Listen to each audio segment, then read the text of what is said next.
Folkemødet på Bornholm, og vi har et publikum fra vores impro, og Susanne der også, som vil give lidt respons på, hvad hun synes, det virker. Ja, nu har jeg lige set jeres show her oppe i Allinge, og jeg synes simpelthen bare, det er rigtig, rigtig fedt, og det jeg sagde før, det er noget af det bedste, jeg har set op på Folkemødet i år, fordi I er rigtig gode til at trække publikum ind, så man føler, man er med, og det der med, at man deltager.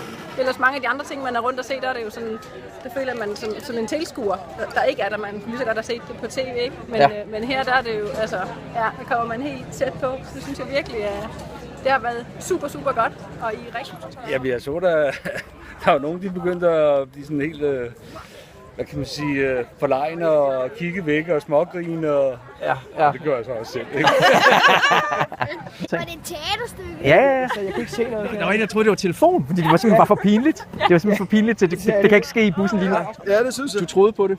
At, Ja, det må jeg ærligt. Du ligner sådan en. Jeg ligner sådan en. Ja, tak. Tak.